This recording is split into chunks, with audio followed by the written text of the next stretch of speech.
Hi, Steve from Synthetic here. We're here at the KORG HQ office again with Luke. It's been a while since we've been here, nearly a year I think it is. So Luke, thanks for having us. You're welcome. Good to see you You're again, very mate. welcome.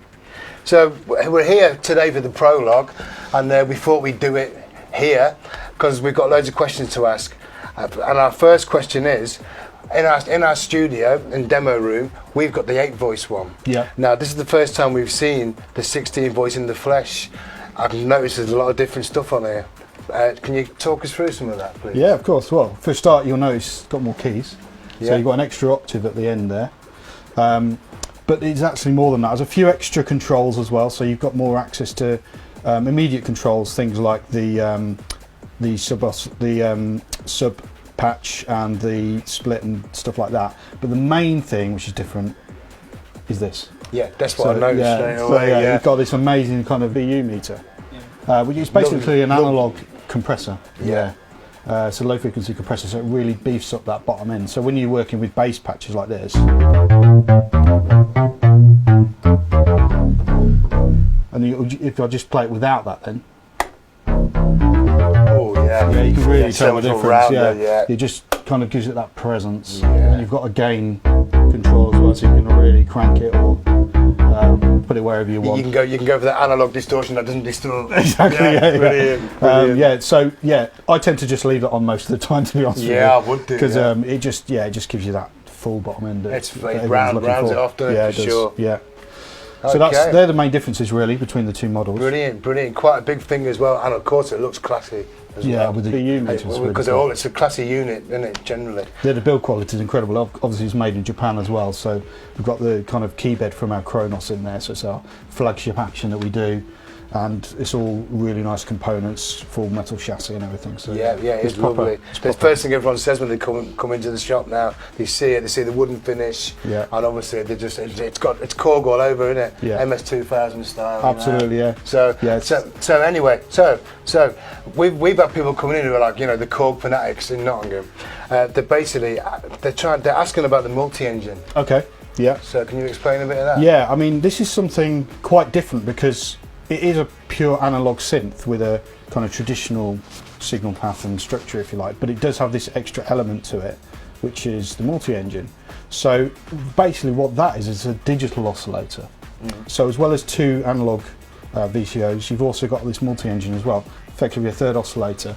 So I'll just give you an example of what that is and what it means. So you've got different types of waveforms. So you've got your what we call VPN waveforms, which are basically digital ones. So you've got things like that, or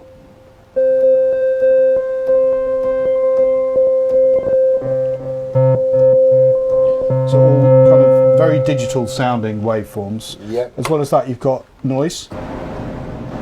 So you can very easily kind of add some noise into the mix without wasting one of your analog oscillators on that. Yeah. But also, the most exciting part of this is it's got a user oscillator.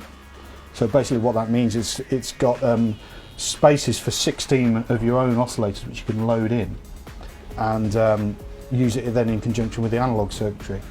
So that to us is amazing because it means it kind of opens the floodgates of that kind of creativity even more. That's brilliant. And there's already people starting to code their own oscillators. You load it in via our librarian software, and you can also design your own effects as well.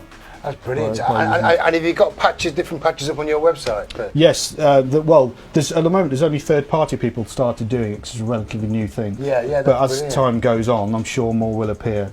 And So we've got people that will want to do that straight Absolutely, away. yeah, because it's a great way of kind of making your own mark and stamping your own identity onto a synth rather than just using the predetermined waveforms. Good bit of networking for an artist as well, isn't it, I suppose? Great. Swapping sounds and stuff. Yeah. Brilliant stuff. So, obviously the most important thing here, we're going to go on to sounds.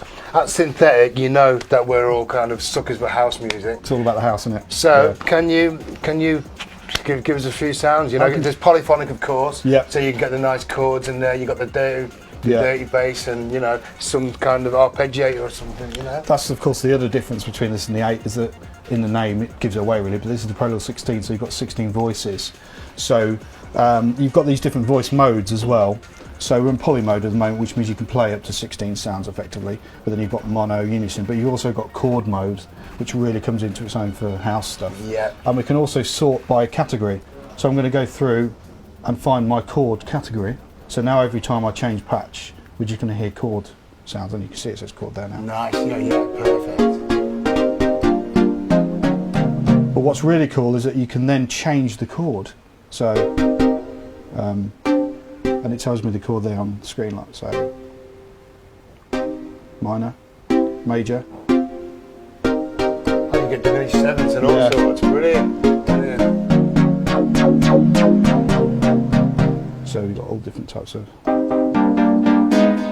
That's pretty so effectively. For people that can't play chords, there's a chord option where you can just play. It's plays the chord fantastic. for you. Yeah, so you kind of listen to the chord itself, decides which kind of voicing you want, if you like. Yeah. And then that plays it in parallel along the keyboard. Brilliant. That's so brilliant. It's dead easy, dead easy. That's brilliant. And that having that in an analog machine is brilliant. Isn't it? It's amazing. It's amazing. Yeah. Same sort of thing. So you've also got, of course, different categories. So we've got things like arpeggiators, all different. This one's quite a nice one. You'll often find that the mod will be predetermined to something. So in this case, it's just opening the filter. Yeah.